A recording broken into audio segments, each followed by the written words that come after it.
You're watching Indonesia Now from Jakarta, and our world top stories begins in the Philippines. About 15,000 residents of a Shantytown beside Manila's port have lost their homes in a fire that raged overnight before being put out on Wednesday morning, officials said. Fire department officials said 1,000 homes were gutted in the sprawling Parola compound, where several families often share tiny houses running along narrow alleyways. Fire officer Adilberto Cruz said 7 people suffered minor injuries in the fire that broke out Tuesday night, then quickly spread. No fatalities were reported. 3 evacuation centers were opened and food and water were being provided to the 3,000 families who had lost their homes, said a welfare officer. But hours after the blaze was put out, many of the people were still huddled on a nearby road with their belongings, including clothes and even washing machines and electric fans. The fire snarled traffic, blocking delivery trucks going to and from the port. At least 20 people have been confirmed dead and over 40 injured after a suicide bomber blew himself up next to the gate of the Afghan Supreme Court in the capital Kabul on Tuesday. The bomb went off near an entrance to the Supreme Court sometime at 4 p.m., just as many employees were getting off from work. Investigations confirmed the incident to be a suicide terror attack. Head of Criminal Investigations for Kabul police said that most of the wounded and killed were civilians. No one immediately claimed responsibility for the attack, but Taliban insurgents have attacked the top court and its employees in the past, as well as court buildings in the other province.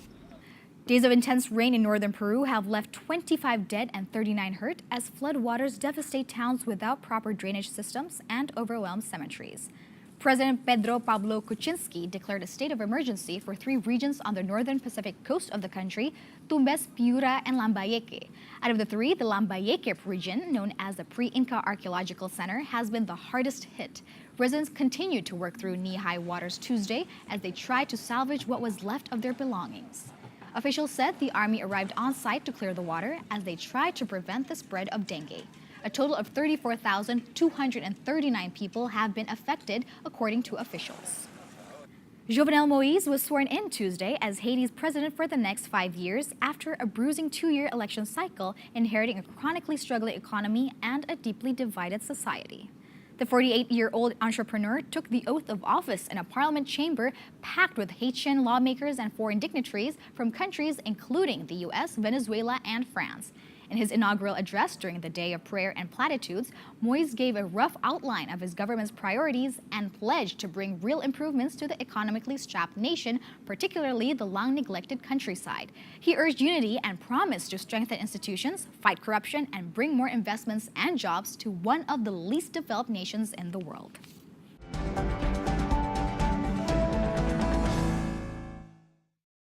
This morning on Indonesia Now, we meet with Iman Usman, CEO and co-founder of ruangguru.com, a startup company that focuses on education. I started our chat by first asking him how he founded Indonesia's future leaders with his friends in college. So basically the idea of this organization is to provide a space for young people to do social good. So we deliver a lot of training, a lot of capacity buildings, and provide young people with the skills and resources that they need to actually create their own project and do something that is good for the community. So right now, the organization is still running. I'm just supervising as the board of the organization, but I think since the inception in 2009, we have, I think, reached out to over 100,000 young people through so many different programs across Indonesia.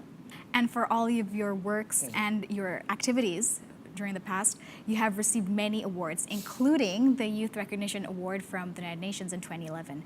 Tell us more, what does this award mean to you, and what can you deliver to the people, including the youth, especially the youth? I think I'm just so humble and privileged to be recognized and to be acknowledged for the work that I did in the past. And I think the credit goes not only for me, but also for the people that I work with. And I think this awards is a form of testament towards what young people in Indonesia can actually do to the community. And I hope this awards can also inspire more young people to actually do good for the community. Because I mean, like, if you're talking about what young people can do in Indonesia, the paradigm or the perception that many people outside of the country have about it are very limited. And I think these awards will provide more rooms for people, particularly outside of Indonesia, to see what this country can actually do, not only just for, to solve the problems that we have domestically, but also what can we do to solve the global problems that we have right now. What do you think is needed? What kind of breakthrough is needed to improve Indonesia's education and also its culture? I think if you're talking about how can we actually improve the quality of the teachers, we need to basically go back quite a few steps before. It begins from how we recruit teachers, how we educate teachers, how we train teachers, how we provide incentive and monitoring and evaluation to the teachers. So there's so many things that we can do. And another thing that I think also important is the fact that we need more data-driven policies. I think working with the local government have provided me with a lot of exposure of how a lot of government at the local provinces have no overview whatsoever about what is happening in the classrooms, and a lot of policies and programs that are coming from them are mostly random because they don't have baseline, they don't have data to begin with. So I think having the data and being able to optimize and utilize the data will be the key. You are now running this startup company, Ruang Guru, and you have many challenges ahead of you. And you have also visited Silicon Valley last year, the Google Launchpad Accelerator. Can you tell us what did you learn there, and did you implement anything that you have learned, and how so?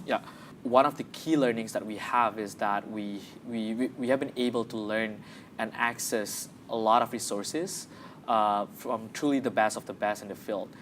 So we learn about new techniques and user experience designs. We learn about new technology or tools that we can actually apply to improve our products, new marketing strategies. So a lot of different things. But for me personally, I think going to Silicon Valley last year provided me with a chance to step outside for a while from the hecticness that we have here in Indonesia. It provided me with more spaces to see what my company can actually do, in a bigger scale. I've also heard that you're a big fan of Harry Potter. Yeah, that's true. Can you tell us, does the character inspire you in any ways? I learned English because of Harry Potter. I started a company, I started a movement because of Harry Potter. At least, if I try to find a correlation between my fandom to Harry Potter and what I'm doing right now at Ruang Guru is the fact that actually if I trace back a few years ago, I think the first online learning that I actually did was actually a role-playing games of Hogwarts. So I basically studied a lot of subjects that were being taught in Hogwarts online. And then I went from becoming a student to actually teaching astronomy. So I think I learned about how actually a subject can be delivered online. And then even not only just a student, but also how can I actually teach online, which I think inspired me doing Ruang Guru right now. What is your hopes and visions for Indonesia's youth and education? I think one of the goals that I have in mind that I think that I've always been fighting is how can I contribute more to provide affordable and quality access to education. I think we still have a long way, to go to get to that point. And I think Ruang Guru is just one of the forms of my contribution, and I think there are a lot more coming. And I don't know what, but I think that's something that I'm looking for. And I hope not only me who is doing it, because I think we should treat education as a movement and involve more people to actually solve the big problem that we have here.